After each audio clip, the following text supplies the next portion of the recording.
রায়পুরের মানুষ এই হত্যাকাণ্ডের তীব্র নিন্দা জানাচ্ছি।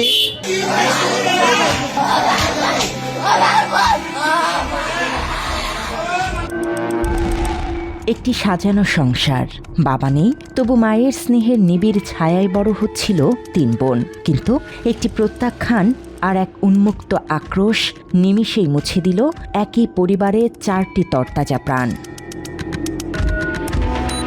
লক্ষ্মীপুরের রায়পুরে ঘটে যাওয়া এক নারকীয় হত্যাযজ্ঞ আজ স্তব্ধ করে দিয়েছে গোটা দেশকে।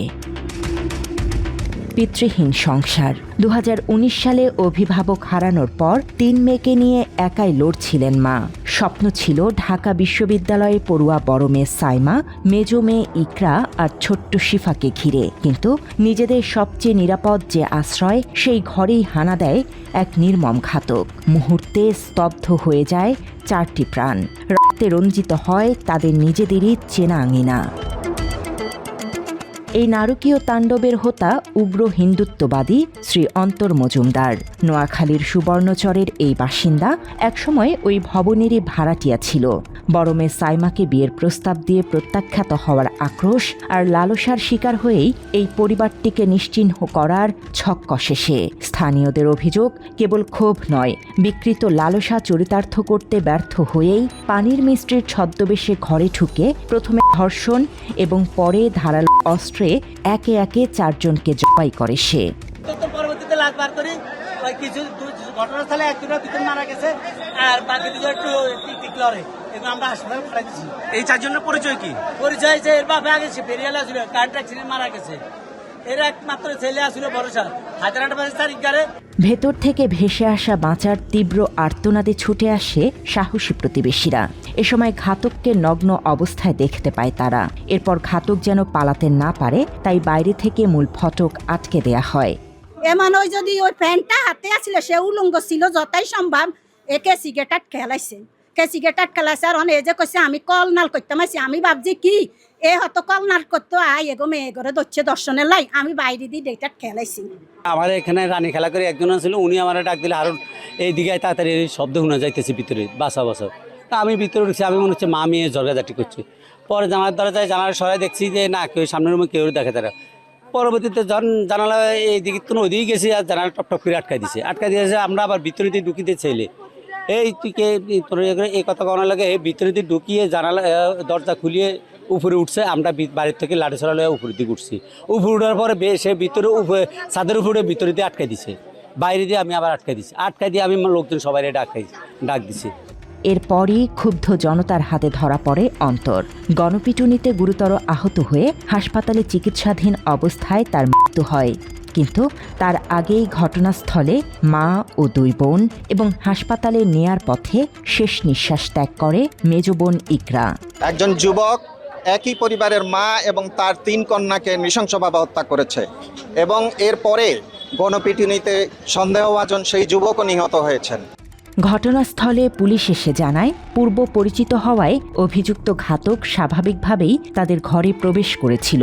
পূর্ব পরিচিত হিসেবে হয়তো এখানে আসছে, যেহেতু একই বিল্ডিংয়ে ভাড়া থাকতো, হয়তো পরিচিত, এটুকু আমরা এখন পর্যন্ত জানতে পারছি। অভিযুক্ত তার বাড়ি ঠিকানা, স্থায়ী ঠিকানা হলো সুবর্ণচর মনে হয়, নোয়াখালী সুবর্ণচর, এটুকু আমরা জানতে পারছি। পরিবারের 5 সদস্যের মধ্যে কাজের খোঁজে বাইরে থাকায় বেঁচে যায় একমাত্র ছেলে সিফাত। মৃত্যুর আগ মুহূর্তেও ছোট্ট ছেলেটির খোঁজ নিচ্ছিলেন মা। 4টি তাজা প্রাণ ঝরে যাওয়ার পর সামাজিক যোগাযোগ মাধ্যমে আছড়ে পড়েছে ক্ষোভের ঢেউ। সাধারণ মানুষের মাঝে দেখা দিয়েছে তীব্র প্রতিক্রিয়া। নেটিজেনদের অভিযোগ, দেশের শীর্ষস্থানীয় কিছু গণমাধ্যম এই লোমহর্ষক সংবাদ প্রচারে নীরবতা পালন করেছে, অথবা উদ্দেশ্য প্রণোদিতভাবে ঘাতকের পরিচয় ও নাম গোপন রাখার চেষ্টা করেছে। 25 জুন প্রথম আলো তাদের সর্বশেষ এক সংবাদে পুলিশের বরাত দিয়ে জানায়, পুলিশ এখনও পরিচয় পায়নি, তবে পুলিশ বলছে পরিচয় পাওয়া গিয়েছিল। ওর পরিচয় শনাক্ত হতে পেরেছেন কয়টার দিকে? এটা আমরা সন্ধ্যা বিকেলে। আচ্ছা, প্রথম আলো আপনাদের সাথে কয়টার দিকে যোগাযোগ করেছিল? তখন কি আপনারা বলতে পেরেছিলেন যে সে তার নাম অন্তর মজুমদার, এটা বলতে পেরেছিলেন? এটা মানে এখানে শত শত ফোন আসতেছে, এটা কখন কোন টাইমে ওনাকে বলা হয়েছে? বাত ব্যথা, প্যারালাইসিস কিংবা আর্থ্রাইটিস, আধুনিক ফিজিওথেরাপি ও পুনর্বাসন চিকিৎসায় নির্ভরযোগ্য নাম ডিপিআরসি। অভিযোগ রয়েছে ঘাতক অন্তর মজুমদার লাভ কুরুক্ষেত্র চক্রের একজন সক্রিয় সদস্য। একাধিক মুসলিম নারীর সাথে প্রেমের সম্পর্ক গড়ে তুলে তাদের সতীত্ব হরণ করে মিশন বাস্তবায়ন করাই ছিল তার লক্ষ্য। এমন গুরুতর অভিযোগও তুলছেন অনেকে। মুসলিম নারীদের নিরাপত্তা নিয়ে কাজ করা সংগঠন প্রোটেক্ট আওয়ার সিস্টার্সের এক সদস্য জানান, উগ্র হিন্দুত্ববাদীরা অসহায় ও সহজ সরল পরিবারকে টার্গেট করে তাদের মিশন পরিচালনা করে থাকে। হিন্দু ছেলেরা মাদ্রাসা, ধার্মিক পর্দানশীল, দরিদ্র মুসলিম নারী, এমন মুসলিম নারী যাদের বড় ভাই বা বাবা নেই, যারা সামাজিকভাবে দুর্বল, তাদেরকেই সবার আগে টার্গেট করছে। ধর্ম পরিচয় গোপন করে হিন্দু ছেলেরা প্রেমের ফাঁদে ফেলে সতীত্ব হরণ করে হিন্দু হতে বাধ্য করে তথা লাভ কুরুক্ষেত্র পরিচালনা করে। ঘাতকের মৃত্যুতে আইনি তদন্ত এখন এক নতুন বাঁকে। স্থানীয়রা বলছে, এত বড় ও নিখুঁত হত্যাকাণ্ড একা একজনের পক্ষে ঘটানো প্রায় অসম্ভব। এর পেছনে অন্য কোনো ইন্ধন, উস্কানি বা সহযোগী আছে কিনা তার সঠিক ও সুষ্ঠু তদন্ত করে বিচার চায় স্থানীয়রা। যে এটা একটু সুস্থ তদন্ত হোক, যে এটা একটা হৃদয় বিদারক ঘটনা। যে ঘটনাটা ঘটছে এটা অত্যন্ত হৃদয় বিদারক ঘটনা। তো আমরা প্রশাসনের দৃষ্টি আকর্ষণ করছি, এরকম ঘটনার সুষ্ঠু তদন্ত করে বিচার হলে তাহলে পুনরায় এই ঘটনা ঘটার কোনো সম্ভাবনা থাকবে না। আমরা রায়পুরের মানুষ এই হত্যাকাণ্ডের তীব্র নিন্দা জানাচ্ছি এবং প্রশাসনের কাছে দাবি জানাচ্ছি যে সন্দেহভাজন যে যুবক নিহত হয়েছে তারপরেও তার সঙ্গে যদি অন্য কেউ জড়িত থাকে তাহলে নিরপেক্ষ তদন্তের মাধ্যমে তাকে খুঁজে বের করে বা তাদেরকে খুঁজে বের করে দৃষ্টান্তমূলক শাস্তির আওতায় আনা হোক। এদিকে অভিযুক্ত ঘটনাস্থলে বিক্ষুব্ধ জনতার গণপিটুনিতে নিহত হওয়ার পর তার মরদেহ পরিবারের কাছে হস্তান্তর করা হয়েছে বলে জানায় রায়পুর থানার এই পুলিশ কর্মকর্তা। অ্যাকিউজডের নাম ঠিকানা আমরা সংগ্রহ করতে পেরেছি। তার নাম হলো অন্তর মজুমদার, পিতার নাম সুজিত মজুমদার, গ্রামের বাড়ি সুবর্ণচর, চর আমানুল্লাহ ইউনিয়নে এবং চর বজুল করিম গ্রামে 6 নং ওয়ার্ডে। তো সেখানে তার পরিবারের কাছে লাশ হস্তান্তর করে দেওয়া হয়েছে।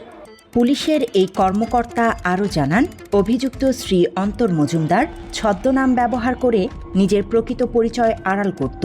এমনকি নিজেকে মুসলিম পরিচয় দিয়ে ওই বাসায় নারীদের নিয়ে অবস্থান করত সে, যা বরাবরই সবার কাছে গোপন রেখেছিল। তার মা যে তথ্যগুলো দিল যে সে আসলে বাসায় পরিচয় দিত সে অবিবাহিত, বাট এখানে আমরা ঘটনাস্থলে যে বিল্ডিংয়ে ভাড়া বাসায় ছিল 1.5 বছর পূর্বে, তো সেখানে সে একটি মেয়েসহ নারীসহ বসবাস করতো। 2 মাসেই ছিল। ও হয়তো নাম পরিচয় গোপন করছে, সে ক্ষেত্রে আমরা একটা এনআইডি পেয়েছি, যে এনআইডির মধ্যে তার নাম অন্তর মিয়াজি নামে লেখা আছে। এখন যে মহিলার সাথে ছিল তার আমরা এখনো আইডেন্টিফাই করতে পারিনি।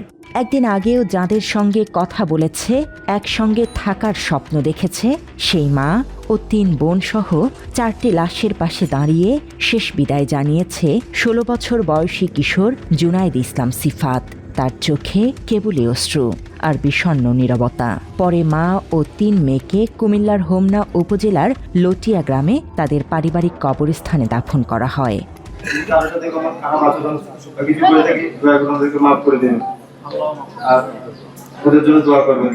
এমন নৃশংস ঘটনার যেন আর পুনরাবৃত্তি না ঘটে, সেজন্য উগ্র গোষ্ঠীদের দিকে নজরদারি বাড়ানোর দাবি সাধারণ মানুষের। বাংলা এডিশন, লক্ষ্মীপুর।